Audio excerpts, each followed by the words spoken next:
ngeke ubize umuntu ngekhono ngeke ubize umuntu ngekhono unkosikazi phela kaza kona umdlalo unkosikazi enye into ungabiza unkosikazi ngegolo umbize ngegolo ngaphansi ngempela ngaphansi la khona wazi uphumula khona ujabule khona ubize ngegolo bese uthi wena abantu fanele bekuhloniphe ngeke isilo nje sigeje kakhulu bafowethu siyolifihla iqiniso kuze kube nini siyofihla kuze kube nini ngoba na kuyisilo engeke nabantu abaseduze kwesilo o-advisor nobani abakezami mfethu ukuhlala phansi nesilo ngeke ayikho le yanto musana ukuganga siwuzulu sihlekisa ngabantu siwuzulu sesikhombisile kubantu ukuthi thina siphethwe abantu abangakwazi ukuyihlonipha inene esikhala ngayo ipolitiki yokuphatha ama-politicians angakwazi ukuhlonipha abantu angakwazi ukubona idingo zabantu sekufanele sicashe manje gazi sicashise iqiniso njengoba linjalo sikeje kakhulu isilo mfowethu sesingamane nje sibekwe kabi ngoba nakho kuthiwa asihloniphi ngeke sizingane impela kodwa siyafisa ukukhuliswa ngeqiniso ukukhuliswa kanjani umuntu ongakwazi nasiphi isifundo sesifunda lapho asikho isifundo sosifunda lapho asikho sifanele sibaleke manje ukube lo muntu umfakazi akabuvezanga besiyomthuka njengamanje ubuvezile siyamthuka yini errong ngani shuthi isilo si right ngokuthi sibize umama wesizwe ngegolo ke kahleni sanuganga ngathi sanugasi sinenkinga kaMisuzulu lomhlaba bafowethu sinenkinga kaMisuzulu hayi ngeke madoda phela thina asingabizile masize sibone lo baba udlala ngathi lo hayi kazi bebikho bethu inkosi nje yabona yama imobuka ko hayi bafowethu hayi Mazulu hayi ngeke lo baba lo siyamsenda lesihlalo whatever la ibhema yakayiyeke ngasho ngathi sizomnyanya lo baba kuzofela singamhloniphi khona ngoba hawu ngaze ngaphoxeka ngama-videos akhe ethuka inhlamba kodwa nina ngoba neziphupho nizoledwa wilo ababa akasekho right la baba ngisho umbuka nje emzimbeni akasekho right la baba hayi uMisuzulu akusayi hayi lide kanje manithanda lo baba akasekho right lo baba uyekudukeni lo futhi uyahamba lo baba akafa noma yini yabona into ayidlayo izombulala ngicela ukuqala ngoNdlunkulu ngicela siqale kuNdlunkulu uyabona uma ngabe uganele kaNdlunkulu awukwazi ukuthatha inqumo wedwa uma uganele kaNdlunkulu awukwazi ukuthi uhambe ugaxa amadoda noma ngabe nje ke ushadile umfazi ushadile awukwazi ukuthi uhambe ugaxana namadoda noma ngabe maphi ushadile uhamba ulinga izifubeni zamadoda wesima ngabe umuntu odume njengoNdlunkulu khatsha yamaZulu. Number 3 ukusoleka kwakhe kukhona into esitshelayo ukuthi uMasango yabona asibeke eceleni ukuthi siyazi ubayedwa ukuthi ubephuzile kodwa le ndoda ine-cry ukuphuza kwayo kune-cry uNdlunkulu akekho innocent ngifuna ukunitshela lokho akekho innocent so noma ningangithuka whatsoever but uNdlunkulu is not innocent ngifuna sikungenela lokho ibehavior yakhe sonke siyayazi uhlezi all over uhlezi ephapha ekhuluma anginayo nje video mina yakhe la khona ezothile njengabanye uNdlunkulu ukungena kwakhe uNdlunkulu wangena wahlukumezeka unkosikazi omdala kwanengxabano sekungene yena ubayede nje ukungena kwakhe uNdlunkulu nomzamo akubanga nepeace so mayingene wafuna ukuba relevant ebe umuntu ohlangane yabona nje waphithizela njengoNdlunkulu sekungena indaba kaMasango sekungena indaba yokuthi uxhaga amadoda sekungena indaba yokuthi umise ixhokovana emzini wendoda ingazi uzokwakha emzini wendoda indoda ingazi urongi uNdlunkulu lokho we cannot defend but inkosi hayi man of approach kushayile baba hayi ngeke angiyazi into enje yana yabona nje angazi sizothini ebafaneni sibakhulisayo ngenxa yebehavior yakho angazi sizothini Angazi sizothini. I do not know sizothini. Masikhulisa abafa. Vele we are fighting la ku-social media. Amadoda avele angena agxeka omama abazele, agxeka amantombazane, agxeka abantu abazaliswe ngaphandle, asha abantu besifazane. Wena as umuntu oyinkosi, umuntu wesifazane udemonstrate ukuthi umuntu wesifazane kaZulu akayilutho. Uveze ukuthi umuntu wesifazane akayilutho kanjani kaZulu. We can never defend this. Noma ngabe kuthiwa ndlula mithi ubudinwe kanjani, asikwazi ukuyidefenda le. And asakwazi ukubona uburongi manje bukaNdlunkulu ngenxa yebeliever yakho. Noma ngabe ufebile, no, ake sithi usiphakamisile isidwaba. Let's give her a benefit of the doubt. Sithi undindile, usiphakamisile isidwaba. But ukumthoka ngaphansi kweyiketi kanina, ukumthoka ngaphansi kweyiketi kanina, go as far as ukuthi isitho sakhe sangasese noma ngasinikeza noma yiphi indoda unandaba. Uyanuka.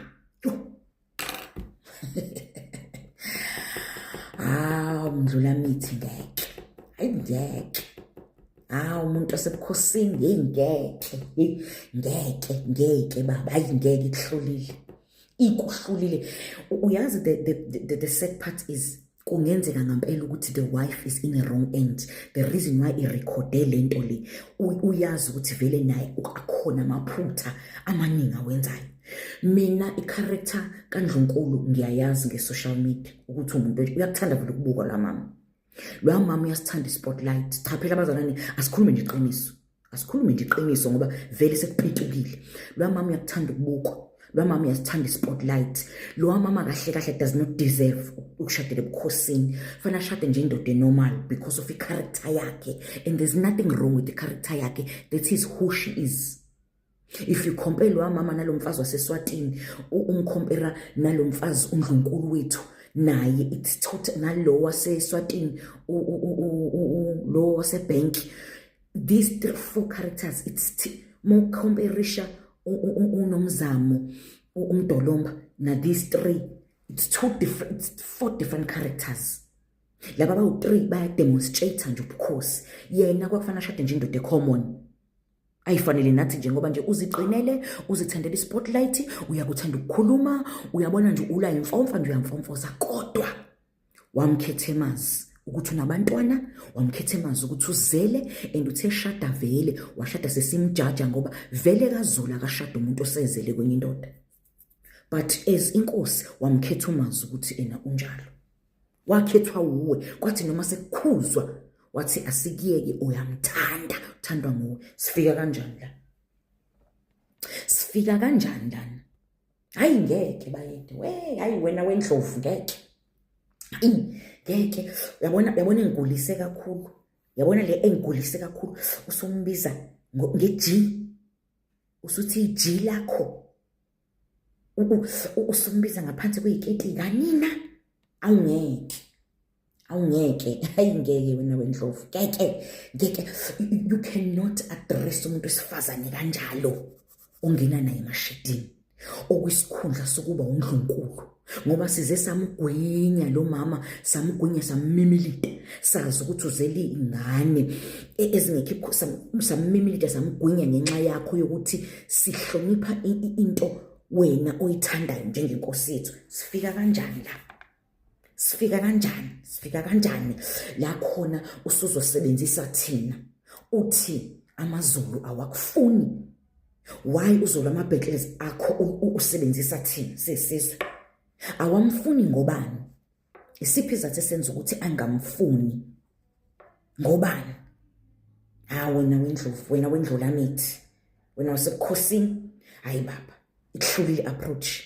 Yakuhlula futhi wavele ulo nama-allegations wabekile azwakalayo. Akekho umfazi ongakho umuzi egcekeni lendoda engareportanga. Ayikho indoda enga-understand umfazi wayo uhambelenga ey'fubeni zamanye amadoda.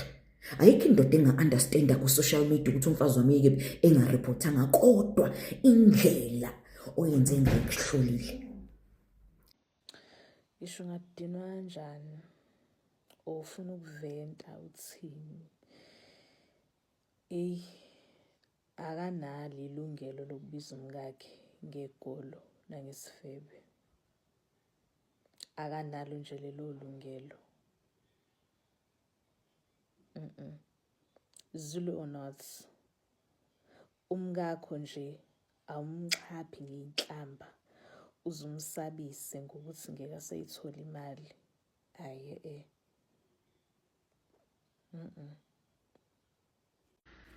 King Misizulu has a big problem.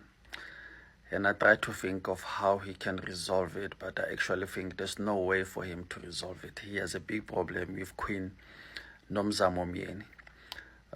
Queen Nomzamo Myeni recorded him while they were having a private conversation about their marriages and all the issues that they were having. She recorded him and she posted, or she forwarded to people who posted that interaction to the whole world, exposing the king, where the king was basically, amongst other things, insulted Shembe, who is one of the most powerful people in the country.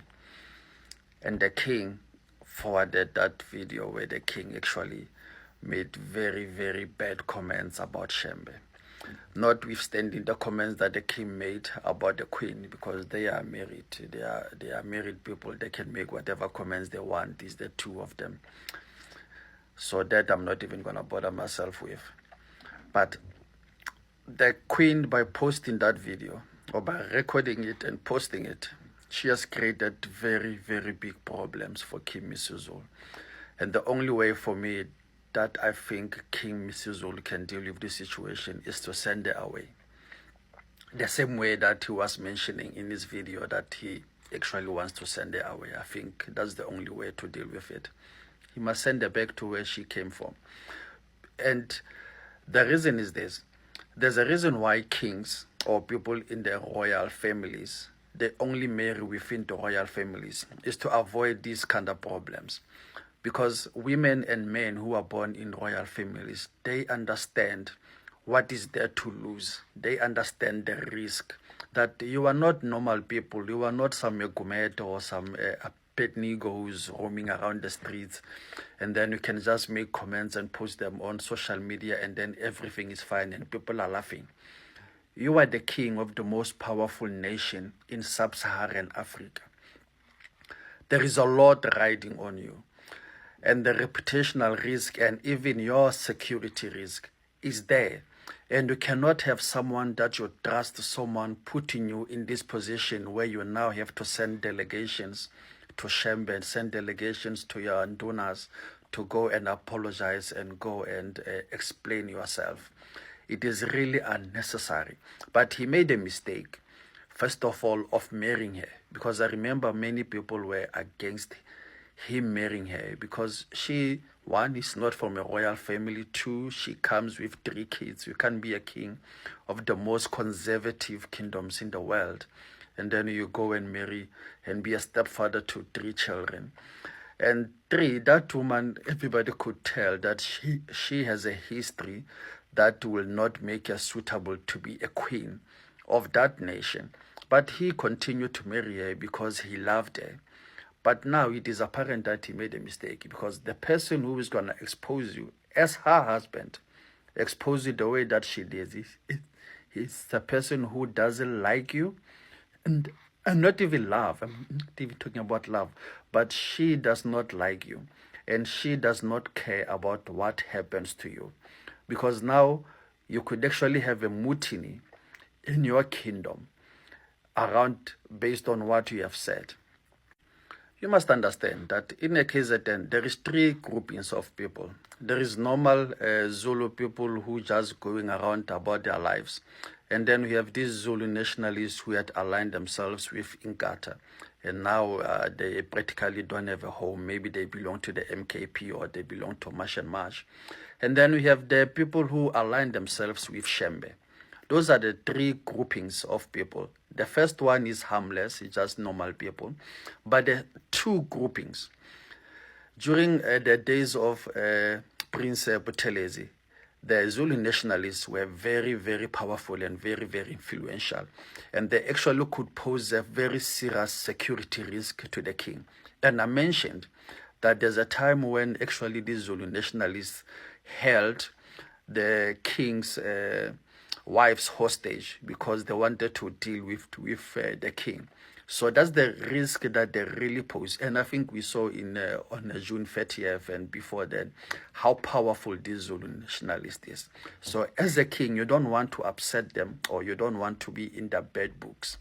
And then we have people who align themselves with Shembe.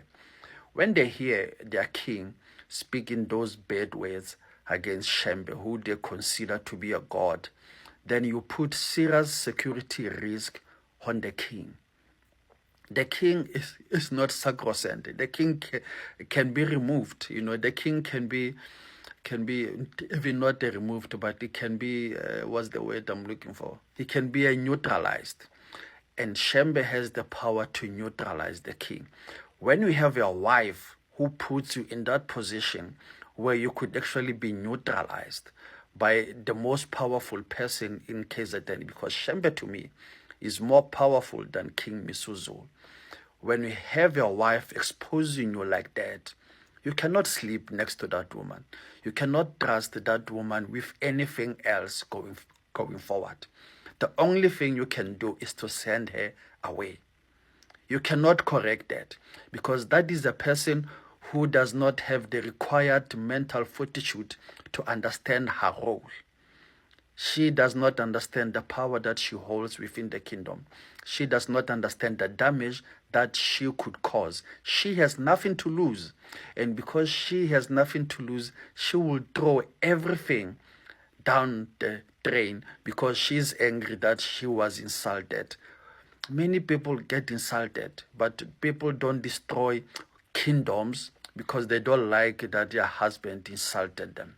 So the only way that King Misuzulu gets out of this is to divorce Queen Mien.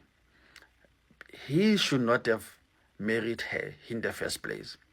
Now, the only way to correct that is to actually send her away and make sure that you have a clean slate from these commoner women that you keep bringing into the kingdom. And then you go and find proper women from royal families, women that are going to know what is there to lose. People, the women who have a lot to lose as well. And they are going to try to protect you because they also don't want to lose what they have built. But he really needs to let this woman go. It is totally unacceptable what she has done. People will say, oh, she was abused. Yes, you were abused. We all had the abuse that is subjected you to. But you do not risk the life of your husband because you are angry. You do not risk the life of your children and the life of the whole kingdom because your ego took a beating. You don't do that. So I hope that Shembe will actually mend this relationship. He'll be the bigger man, because if he doesn't, we could have serious problem in the Zulu kingdom, because Shembe could actually neutralize this king and make sure that he raises a mutiny against him. Because remember that the brother of the king still has a claim on the throne, and I think the case is still in court. I'm not sure if it was finalized. He still has a claim on the throne, and many people believe that the brother should have been the king. You don't want this kind of drama. For your wife to create it for you is totally, totally unacceptable. You cannot forgive that. So I hope that the king actually goes and let the woman go and say, hey, please go back home to Newcastle. You get a divorce, you send her away with her children, and you start afresh with a woman from your royal families that you're going to go and marry. But this is totally unacceptable behavior. Sanibonani ma South Africans amahle. Kuyangithusa mina ukuthi wayinithukile kuvela amavideo anjeya in the royal family. Ake sibuyele back in the history ne. Bantu base South Africa besifazane. Even back in the days, abantu besifazane abamnyama babehlukunyezwa. Kuda into endala le. ake simeke kancane ngabantu abamnyama. Ake sibheke in the Bible days. In the Bible days, women were abused. Even abantu besilisa ababebakhulu who were honored, ababenza izimangaliso zaNkulunkulu, they were not good husbands. Into endala le. What makes you think manje sekuzoba khona inkosi ezokwazi ukuphatha kahle abantu besifazane? Into endala le. Into endala. Ukhondolo. Ake sikhulume ngenkosi yethu uShaka Zulu. Inkosi nje eyenza umlando omkhulu esihloniphayo nje namanje ekwaziwayo ukuthi kube ngabe isaphile abanye ababhemi ngabe sebehambe bonke eSouth Africa. Well, I'm not there.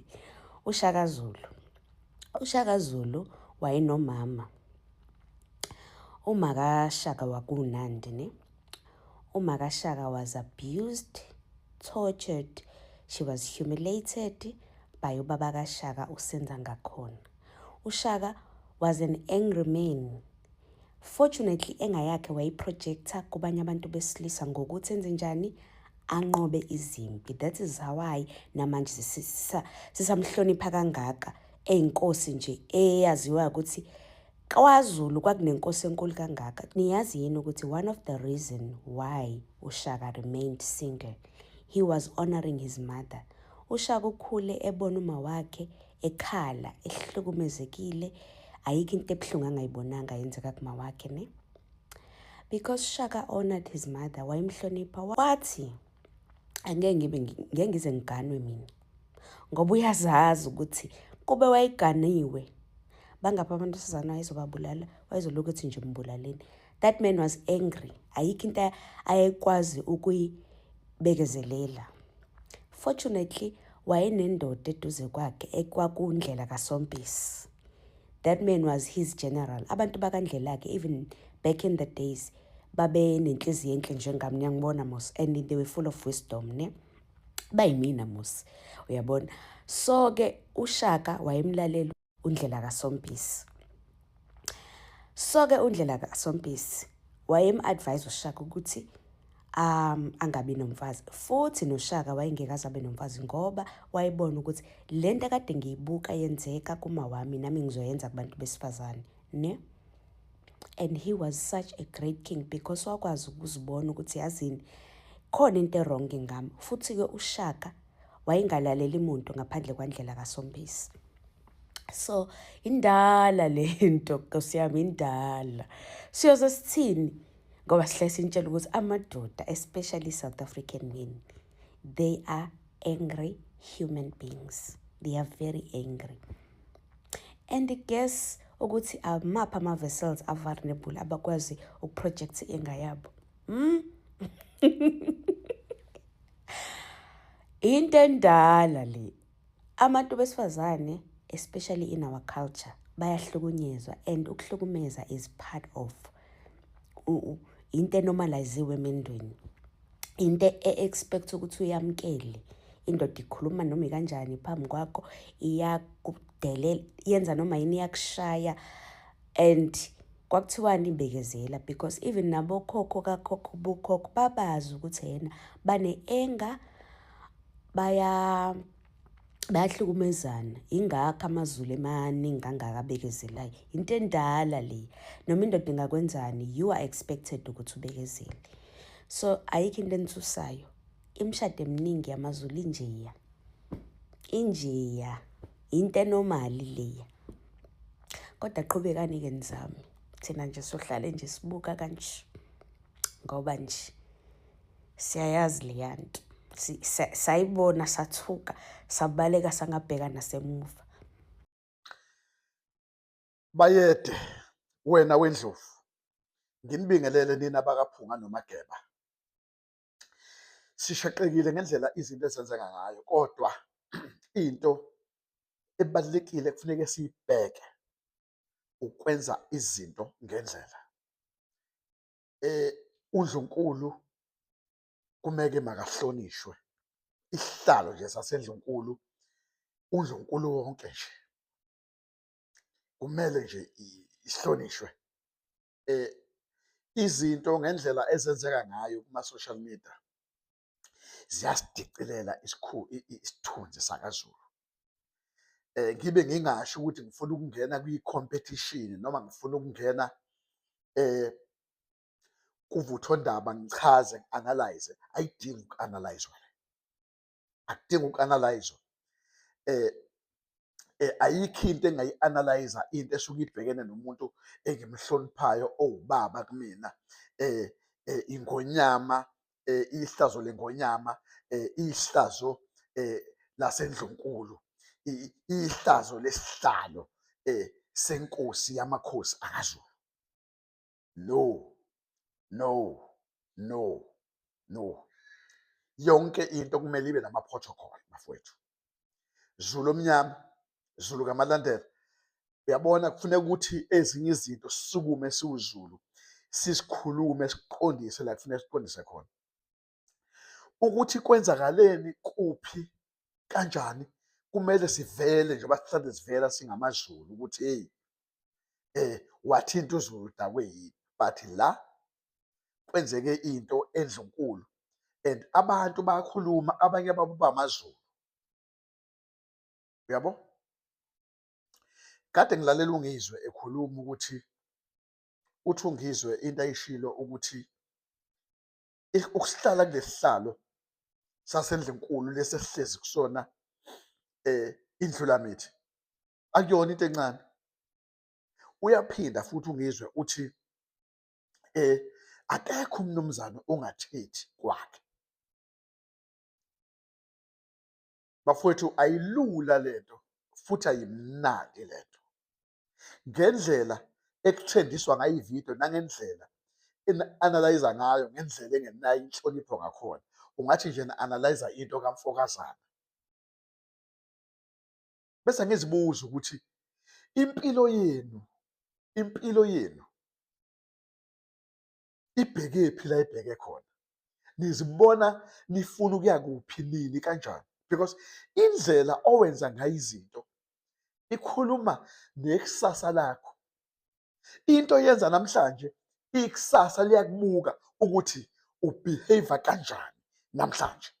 Uze ungakukhohlwa lokho ukuthi njengoba uqavuza ngey'ndaba zasebukhosini, uqavuza ngey'ndaba zaseNdlunkulu, kanje ikusasa lakho liyakubuka.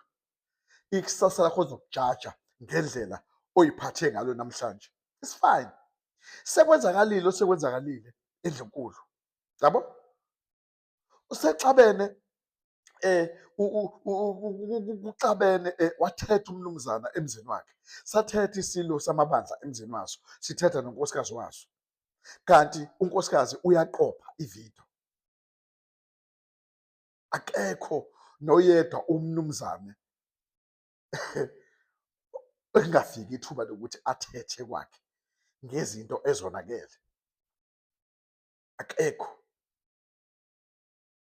Akekho futhi umuntu ongakulindela noma akujwayele noma asibheke isimo sokuthi ungathi ngelinye ilanga uyathetha kini kanti uqoshiwe. Kanti khona umuntu oqophayo. Ngoba ibikwi-private base le ndawo, ibingekho esigangalaleni. IseNdlunkulu le ndaba eyenzakalile le eqoshiwe, futhi iqoshwa umama, unkosikazi weNdlulamithi. Bafowethu, ibhekeni into eningahlekisa ngayo. Ibhekeni into eningahlekisa ngayo. Ngiyazi iningi lenu ukuthi ividiyo niyayithanda, ney'nkulumo indlela ekukhulunywa ngayo, nikwazi uku-analyzer i-detail ne-detail, niyakitazeka. But uma ukitazwa yinto, ubunqunu noma ubuze bomuntu oyinkosi yakho, ukitazwa ubuze bomuntu owubaba wakho, oyihlo, uze wazi ukuthi your days are numbered. Alikho ilungelo lokuthi umzali wakho mangabe enze into kuwena oyibona wangayithanda, ebese wena uthola ilungelo ngoba usufundile, usumdala, usukwazi ukukhuluma, sekunama-social media, sekuno-TikTok. Wena bese uyangena wena uhlekise ngento oyibonile. Alikho ilungelo. Lithi iBhayibheli, hlonipha uyihlo nonyoko ukuze insuku zakho zokuphila zande emhlabeni. Alisho ukuthi uma ngabe eyisidakwa ungamhloniphi, uma ngabe engafundanga ungamhloniphi, uma ngabe enehlelo lodwa ungamhloniphi, uma ehamba nge-wheelchair ungamhloniphi. Alisho njalo. Okwami nawe ukuhlonipha uyihlo nonyoko. Ngisebenzisa le ncwadi engcwele. Ngize kwividiyo yami yasekuseni ngafanisa ngoNoah. Sonke siyamazi uNoah. Owa-appointwa uNkulunkulu, wakholwa uNkulunkulu, shuthi wakholwa amazulu ukuthi uNkulunkulu wayefuna ukushintsha, efuna ukuklina, enganeme uNkulunkulu ngokwakwenzeka emhlabeni ngaleso sikhathi. Wathi uNkulunkulu ngizowubhubhisa manje umhlaba, Noah ahambe yokwakha umkhumbi. Kuzoba nabantu ozobafaka emkhunjini nezilwane ezithizeni for the next generation. But khona kwenzeka ngobude bendlela waba frustrated uNoah. Wadideka uNoah, kwaba ney'nkinga endleleni, wadideka. Wayithola esedakiwe, sedla amanzi ampondwana, wanquna public. Kodwa wabona ingane yakhe yomfana encane, yahleka, yagagatheka, yajabula kwakuhle. Yatshela endala yathatha irope eyayigqokile, yahlehla reverse, yawukhava uyise. Ngokwenziwe yile ngane encane, yathola isiqalekiso esa-exista namanje. Awukwazi ukubukisa ngento embi eyenzeke kumuntu omzali wakho. Lana sikhuluma ngesilo samabandla. Inkosi uMisizulu kaZulu, isilo la kaZulu. Nanoma ngabe-ke usungathi wena hayi sizehlisile, ungenaphi lapho? Ungenaphi lapho? Ungenaphi lapho? Sekusho ukuthi nasekufuna kujabule. No. This thing is not right. Isandla senziwa omama sihle, sibi kakhulu. Angazi ukuthi ngasichaza ngesithini, kodwa still anginalo ilungelo lokusichaza ngokwasendlunkulu. Ngilapha kude. I need to respect that. Angikwazi ukuchaza ukuthi ubani right, ubani wrong. No. Kodwa uyasiyazi ukuthi isilo sethu sibhekene nezimo njengomuntu. Naye umama uMayeni ubhekene nezimo njengomuntu. Kodwa Mayeni uzoqopha ividiyo kanje. Lo muzi unelungelo lokwakha. Uyafisa ukwakha lo muzi noma wangena ngey'nhloso ey'thizeni. Iy'nhloso ayifezekalanga ngoba akekho umama oqotho ongenza lento. Omama bahlezi nezinto ezinzima la ngaphandle. Hayi, angisho lutho oyenza kwethu, kodwa sibhekene ukuthi sithini ngoNdlunkulu. Asihlonipheni uNdlunkulu. Musani ukusizakala ngezinto ezineNdlunkulu. We bafana abancane eningahloniphi enigijimane social media, ngithi be careful, woe unto you. Things won't go well with you. Ngitshela iqiniso, be very, very careful. What are you doing? Ngiyabonga. Mzansi, welcome to Mgoso Mzansi. If today is your first time visiting this channel, please do the right thing and click the subscribe button. People are really disappointed after seeing a video la uMisizulu athuka khona uKhwini Nomzamo umfati kwesithathu and abonakala nje nabambe ibhodlela lesitela.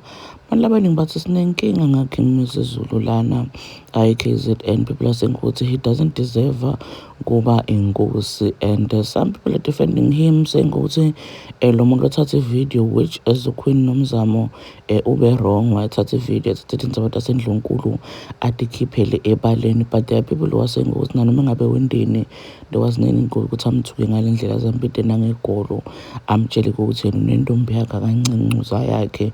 Le video it was very very shocking, but shiba labanye ba divided, labanye bamela uKing Mosizulu, labanye bamela uQueen Nomzamo. Do comment your thoughts down in the comment section. Don't forget to hit the notification bell. I'll see you in the next one. I'm signing out, so goodbye.